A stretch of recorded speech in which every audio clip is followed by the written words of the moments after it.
ఓం శ్రీ మాత్రే నమః. ఛానల్లోకి స్వాగతం అండి. బ్రహ్మంగారి కాలజ్ఞానం ప్రకారం కన్యా రాశి వారి జాతకం బయటపడింది. ఇక దీని నుంచి మీరు తప్పించుకోలేరు. ఈ వీడియో చూడకపోతే మీరే నష్టపోతారు. మరి బ్రహ్మంగారి కాలజ్ఞానం ప్రకారం కన్యా రాశి వారి జాతకం ఎలా ఉండబోతుంది, వీరికి జూలై 19, 20 తేదీలలో ఏ విషయంలో జాగ్రత్తగా ఉండాలి, అలాగే వీరు చేసుకోవలసిన దేవతారాధన, పాటించవలసిన పరిహారాల గురించి ఈ వీడియోలో మనం వివరంగా తెలుసుకుందాం. కానీ అంతకంటే ముందుగా మీరు కనుక మన ఛానల్ ఇప్పటి వరకు సబ్స్క్రైబ్ చేసుకోకపోతే సబ్స్క్రైబ్ చేసుకొని పక్కనే వచ్చిన బెల్ ఐకాన్ నొక్కి ఆల్ సెలెక్ట్ చేసుకుంటే మేము ఇలాంటి వీడియోస్ అప్లోడ్ చేయగానే ముందుగా మీకు నోటిఫికేషన్ వస్తుంది. అలాగే వీడియో నచ్చినట్లయితే లైక్ చేసి మీ ఫ్రెండ్స్ అండ్ ఫ్యామిలీ మెంబర్స్లో కన్యా రాశి వారు ఎవరైనా ఉంటే వారితో మర్చిపోకుండా వీడియోని షేర్ చేసుకోండి. అలాగే వీడియోని ఎక్కడా కూడా స్కిప్ చేయకుండా చివరి వరకు చూస్తేనే మేమేం చెప్తున్నామో మీకు పూర్తిగా అర్థమవుతుంది. ఇక వివరాలకు వెళ్ళిపోతే, ప్రస్తుతం నడుస్తున్న రోజుల్లో కన్యా రాశి వారికి గురుగ్రహం అనుకూలించడం వల్ల వీరికి వృత్తి, ఉద్యోగ, వ్యాపారాలలో ఎటువంటి ఇబ్బందులు లేకుండా ముందుకు వెళుతారు. ఆర్థికంగా లాభదాయకంగా ఉంటుంది. వివిధ వనరుల నుండి ధనలాభం ఉంటుంది.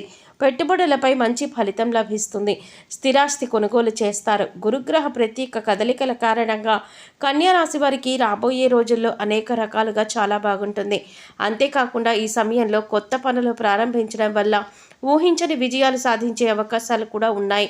అలాగే నిలిచిపోయిన పనులు కూడా పూర్తవుతాయి. ఆర్థిక పరంగా ఎంతో శుభప్రదంగా ఉంటుంది. అలాగే ఉద్యోగాలు చేస్తున్న వారికి సులభంగా పదోన్నతులు కూడా లభించే అవకాశాలు ఉన్నాయి. కుటుంబ జీవితంలో సమస్యలు కూడా తొలగిపోతాయి. అలాగే ఆర్థిక సమస్యలు కూడా రాకుండా ఉంటాయి. ముఖ్యంగా విద్యారంగానికి సంబంధించిన వ్యక్తులకు విశేష ప్రయోజనాలు కలుగుతాయని జ్యోతిష శాస్త్ర నిపుణులు తెలియజేస్తున్నారు. అలాగే వ్యాపారాలు చేసేవారికి సులభంగా విజయాలు కలుగుతాయి. ఇక ఈ యొక్క కన్యా రాశి వారికి మనం చూసుకున్నట్లయితే కనుక ఇక పూర్తి జాతకం ప్రకారం ఎంతో చక్కగా వారి యొక్క లైఫ్ అనేది ముందుకు సాగుతుంది. అయితే వారి జీవితం ముందుకు వెళ్ళడానికి కావలసిన పరిస్థితులు అయితే వీళ్ళకి అనుకూలించకపోయినా వాటిని జాగ్రత్తగా అధిగమించుకుంటూ ముందుకు వెళ్తారు. వీళ్ళు చాలా కష్టపడతారు. అయితే ఎంత కష్టపడినా కూడా, ఎన్ని కష్టాలు వచ్చినా కూడా వీళ్ళు భయపడరు. ఆ కష్టాలను చూసి దూరంగా వీళ్ళు అస్సలు పారిపోరు. ప్రతి కష్టాన్ని అధిగమించే ప్రయత్నం చేస్తారు. దాన్ని ఎలాగైనా సాధించే ప్రయత్నం చేస్తారు. అయితే వీళ్ళ జీవితం ఎన్ని కష్టాల వైపు నడుస్తుందో అదేవిధంగా వీళ్ళ యొక్క జీవితంలో అదృష్టం కూడా చాలా దగ్గరగా ఉంటుంది. ఇక ఈ కన్యా రాశి వారు అదృష్టవంతులని చెప్పి నలుగురు మాట్లాడుకునే విధంగా వీళ్ళ యొక్క లైఫ్ అనేది ఉంటుందని చెప్పుకోవచ్చు. ఇక అదేవిధంగా కన్యా రాశి వారు చాలా సహనంతో ఉంటారు. కోపం ఎక్కువగా ఉంటుంది. వీళ్ళకి కోపం ఎక్కువగా వచ్చేది ఎప్పుడంటే వీళ్ళు సహనాన్ని కోల్పోయినప్పుడే. కాబట్టి కన్యా రాశి వాళ్ళు కూడా ఎంతో చక్కగా నిదానంగా ఉంటారు. దానితో పాటు చాలా సహనంగా ఓర్పును కలిగి ఉంటారు. కానీ వీళ్ళని ఎవరైనా కావాలని రెచ్చగొట్టడం కానీ, వీళ్ళు చేసే పనుల్లో తలదూర్చడం కానీ చేశారంటే వీళ్ళకి వచ్చే కోపం అంతా ఇంత కాదు. జీవితంలో వచ్చే కష్టాలన్నింటికీ కూడా అధిగమించడానికి వీళ్ళు కోపాన్ని తగ్గించుకొని ముందుకు వెళ్ళే ప్రయత్నం చేస్తే ప్రతి దాంట్లో కూడా వీళ్ళు సక్సెస్ అవుతారు. అలా కాకుండా కోపంతోనే ఉంటాను, కోపంతోనే ముందుకు వెళుతాను అనుకుంటే మాత్రం ఖచ్చితంగా వీళ్ళు ఫెయిల్యూర్ని లైఫ్లో రాసుకోవాల్సి ఉంటుంది. ముఖ్యంగా కన్యా రాశి వారు ఆరోగ్యం విషయంలో జాగ్రత్తగా ఉండకపోతే చాలా బలహీనులైపోతారు. ఆరోగ్యం విషయంలో ఎన్ని జాగ్రత్తలు తీసుకోవాలో అన్ని రకాల జాగ్రత్తలు కన్యా రాశి వారు తీసుకోవాల్సిందే అని చెప్పబడుతోంది. ఎందుకంటే ఆరోగ్య సమస్యలు తొందరగా చుట్టుముడతాయి, అదేవిధంగా తొందరగా తగ్గుతాయి కూడా. అలాగే ఈ కన్యా రాశి వారు నేను ఒక్కసారి నిర్ణయం తీసుకున్నాను, ఇక ఎలాగైనా ఈ నిర్ణయానికి కట్టుబడి ఉంటాను అని వీరి ఆలోచన ఉంటుంది. ఒక రకంగా మొండి వైఖరి ఉంటుందని చెప్పుకోవచ్చు. ఇటువంటి దృఢమైన నిర్ణయాలు తీసుకోవడం వల్ల ఒక్కొక్కసారి మొండితనం పెరిగి ఒక్కొక్కసారి నష్టాలు కూడా వస్తాయి. కాబట్టి ఈ కన్యా రాశి వారు కోపాన్ని తగ్గించుకుంటే, మొండి వైఖరితో ముందుకు వెళ్ళే స్వభావాన్ని తగ్గించుకుంటే జీవితంలో ఉన్నతిని పొందుతారు. నిర్ణయాలు తీసుకునేటప్పుడు ఆచితూచి అడుగులు వేయాలి. నాకు తోచిందే నేను చేస్తాను, నా నిర్ణయం నాదే అనే వైఖరితో, అలాంటి ఆలోచనతో ముందుకు వెళ్ళకూడదు. వీళ్ళు మొండి పట్టుదలను వదిలేయాలి. అయితే కన్యా రాశి వారు మొండిగా ఉంటారు, బలవంతులు అంటున్నారు, వాళ్ళు అనుకున్నదే చేస్తారు అంటున్నారు. మరి ఎక్కడా లొంగరా అనే విషయానికి వస్తే ఖచ్చితంగా వీళ్ళు ప్రేమ విషయంలో తల్లి ప్రేమకు మాత్రమే వీళ్ళు దాసోహం అవుతారని చెప్పవచ్చు. కన్యా రాశి వారికి తల్లి ప్రేమ అంటే చాలా ఇష్టం.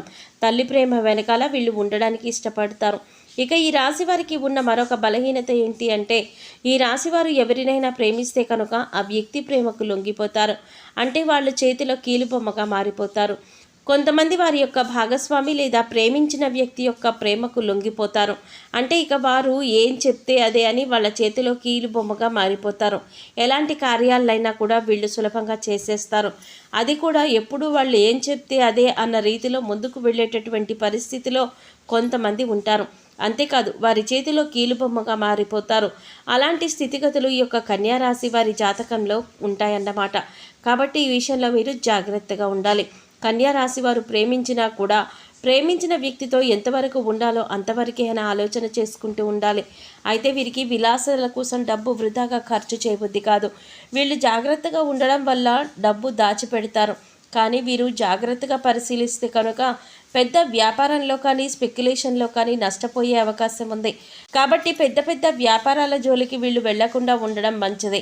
వ్యాపారం హై రేంజ్లో పెట్టుకోవాలి అనుకునే ఆలోచన చేసి నష్టపోయిన తర్వాత బాధపడే కంటే కూడా ముందే ఆలోచించి అడుగు వేయడం చాలా మంచిది అని చెప్పబడుతుంది. ఇక ఈ యొక్క కన్యారాశి వారికి మరొక బ్యాడ్ హ్యాబిట్ ఏంటంటే, ఒక రకంగా చెప్పాలంటే అది మంచిదే. ఒక చోట ఏదైనా పనిలో వాళ్ళు నిమగ్నం అయ్యారు అనుకోండి, నిద్ర గురించి కానీ తిండి గురించి కానీ ఏమీ పట్టించుకోరు. చుట్టుపక్కల ఏం జరుగుతుంది అనేది కూడా పట్టించుకోరన్నమాట. కాబట్టి వీళ్ళు ఈ విషయంలో ఆసక్తి చూపించకపోవడం వల్ల, శ్రద్ధ చూపించకపోవడం వల్ల ఆరోగ్యం క్రమేపీ క్షీణించే అవకాశాలు ఎక్కువగా కనిపిస్తున్నాయి. కన్యారాశి వారికి ఆరోగ్యం సంబంధం విషయాలకు వస్తే ఊపిరితిత్తులు, శ్వాస సంబంధిత వ్యాధులకు ఎక్కువగా గురవుతారు. కన్యారాశి వారు ఇతరుల మాటలకు అస్సలు లెక్క పెట్టరు. ఈ రాశి వారికి మధ్య వయసు నుండి జీవితం చాలా అద్భుతంగా ఉంటుంది. అంటే వీళ్ళు అనుకునేటటువంటి జీవితాన్ని అప్పటి నుంచి చూస్తారు. అత్యున్నత స్థాయికి చేరి మంచి పదవులకు పొందే అవకాశాలు కూడా వీళ్ళకి ఎక్కువగా ఉన్నాయి. మంచి ధన సంపాదన, స్వగృహం నిర్మించుకోవడం జరుగుతుందన్నమాట.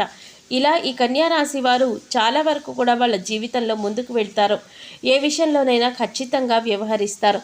వ్యాపార విస్తరణలో బంధువుల నుంచి, జీవిత భాగస్వామి వైపు నుండి చాలా సపోర్ట్ లభిస్తుంది. ఎన్ని మంచి ఫలితాలు ఉన్నప్పటికీ కూడా కన్యారాశి వారు జాగ్రత్తగా ఉండవలసిన విషయం ఏంటి అంటే ఆరోగ్యం విషయం. అలాగే ఆరోగ్యం విషయంలో జాగ్రత్తగా ఉండకపోతే మీకు వచ్చే అనారోగ్య సమస్యల నుంచి తప్పించుకోలేరు. కాబట్టి ఆరోగ్యాన్ని ఎక్కడా కూడా అశ్రద్ధ చేయకండి. ఆరోగ్య సమస్యలు ఏవైతే ఉన్నాయో అవి మాత్రమే మిమ్మల్ని కుంగదీయగలవు. ఆర్థిక పరిస్థితులు కాదు, శారీరక శ్రమకు సంబంధించి కాదు, వృత్తి వ్యాపారపరమైన నిబంధనలు కాదు, మిమ్మల్ని ఆరోగ్యం విషయం మాత్రమే దెబ్బ కొట్టే పరిస్థితులు కనిపిస్తూ ఉన్నాయి. ఆ విషయాలు మాత్రమే మీకు ఎక్కువగా ఇబ్బంది ఎదురయ్యే పరిస్థితి ఉంది. కాబట్టి ఆరోగ్యాన్ని అశ్రద్ధ చేయకండి. అశ్రద్ధ చేశారంటే మీరు చాలా నష్టపోతారు. కన్యారాశి వారు ఈ విషయంలో జాగ్రత్తగా ఉంటే మీరు ఏ పని ప్రారంభించినా ఖచ్చితంగా మంచి ఫలితం వస్తుంది. నిరుద్యోగస్తులకు ఉద్యోగం లభించే అవకాశాలు ఉన్నాయి. మీరు చేసే ప్రయత్నాలు సఫలమవుతాయి. అద్భుత విజయం సాధిస్తారు. అంతేకాదు పెండింగ్లో ఉన్న పనులన్నీ కూడా పూర్తి చేస్తారు. వ్యాపారులు కొన్ని ముఖ్యమైన ఒప్పందాలు చేసుకోవచ్చు. అదే సమయంలో మీరు భాగస్వామితో పనిచేసినప్పటికీ కూడా మీ భాగస్వామి నుండి మీకు పూర్తి మద్దతు లభిస్తుంది. ఈ సమయంలో విద్యార్థులకు అనుకూలంగా ఉంటుంది. అలాగే అపారమైన సంపద పెరిగే అవకాశం కూడా ఉంది. కాబట్టి ఈ సమయాన్ని అస్సలు మిస్ చేసుకోకండి. ఈ రాశి వారు ఎక్కువగా శివారాధన చేస్తే మంచిది. మాస శివరాత్రి రోజున శివుడికి అభిషేకం చేయించుకోండి. అలాగే నవగ్రహాలకు 11 ప్రదక్షిణలు చేసి నమస్కరించుకోండి. గోమాతకు గడ్డి తినిపించండి. సమయం దొరికినప్పుడు గోసేవ చేసుకోవడానికి ప్రయత్నించండి. మూగ జీవాలకు, పశుపక్షాదులకు తాగడానికి నీరు, తినడానికి ఆహారాన్ని ఏర్పాటు చేయండి. ఇలా చేసినట్లయితే గత జన్మలో చేసిన పాపకర్మల యొక్క దుష్ఫలితాలు తొలగిపోతాయి. కన్యారాశి వారి గురించి తెలుసుకున్నారు కదా. ఈ వీడియో మీకు నచ్చినట్లయితే లైక్ చేసి మీ ఫ్రెండ్స్ అండ్ ఫ్యామిలీ మెంబర్స్లో కన్యారాశి వారు ఎవరైనా ఉంటే వారితో మర్చిపోకుండా ఈ వీడియోని షేర్ చేసుకోండి. అలాగే ఇప్పటి వరకు మన ఛానల్ కనుక సబ్స్క్రైబ్ చేసుకోకపోతే సబ్స్క్రైబ్ చేసుకొని పక్కనే వచ్చిన బెల్ ఐకాన్ నొక్కి ఆల్ సెలెక్ట్ చేసుకుంటే మేము ఇలాంటి వీడియోస్ అప్లోడ్ చేయగానే ముందుగా మీకు నోటిఫికేషన్ వస్తుంది. మరో చక్కటి వీడియోతో మళ్ళీ కలుద్దామండి. ఓం శ్రీమాత్రే నమః.